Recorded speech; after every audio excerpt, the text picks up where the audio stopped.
Three idiots का वो dialogue तो सुना होगा ना कि कामयाब होने के लिए नहीं, काबिल होने के लिए पढ़ो तो कामयाबी झक मार के पीछे आएगी। तो भाई आज बात करते हैं कि कामयाबी क्या है, कौन है कामयाब, क्या मैं कामयाब हूँ, क्या आप कामयाब हो, कैसे डिसाइड करेंगे कि कामयाब कौन है। वैसे तो कामयाबी बहुत सारे फैक्टर्स पर डिपेंड करती है, लेकिन आज हम डिस्कस करेंगे सिर्फ एक फैक्टर को, अर्निंग्स के रेस्पेक्टिव में कामयाबी क्या है। भाई आप में से बहुतों को ये लगता होगा कि अरे ये तो 2 लाख रुपए महीना कमा रहे हैं या ये तो 4 लाख रुपए महीना कमा रहे हैं, तो आपको लगता होगा कि भाई ये तो कामयाब है।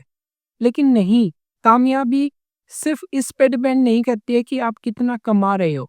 मेरे पर्सपेक्टिव में दो फैक्टर्स हैं, और वो दो फैक्टर क्या है। एक, गारंटी होनी चाहिए कि जो आप कमा रहे हो वो आप अपनी लाइफ टाइम तक कमाओगे, या जब तक आपकी रिटायरमेंट एज नहीं हो जाती तब तक आप कमाओगे। दूसरा, एक मिनिमम अमाउंट होना चाहिए कि मिनिमम अमाउंट ये तो आप कमाओगे ही कमाओगे। तो मेरे पर्सपेक्टिव में मैं कामयाब नहीं हूँ। क्यों? क्योंकि भाई मेरे पास प्राइवेट सेक्टर की जॉब है, बेशक से वो हाई पेइंग जॉब हो, लेकिन उसमें कोई गारंटी नहीं है कि भाई वो जॉब मेरी लाइफ टाइम रहेगी। ऐसा हो सकता है कि भाई मुझे कंपनी वाले निकाल दें, ऐसा भी हो सकता है कि मैं आगे आने वाले टाइम पर जिस तरह से टेक्नोलॉजी इवोल्व हो रही है, मैं उसके साथ इवोल्व ना हो पाऊं, मुझे जॉब छोड़नी पड़े। ये भी एक पॉसिबिलिटी है। और भी ढेर सारी पॉसिबिलिटीज हैं जिसकी वजह से मेरी जॉब जो है वो सिक्योर नहीं है।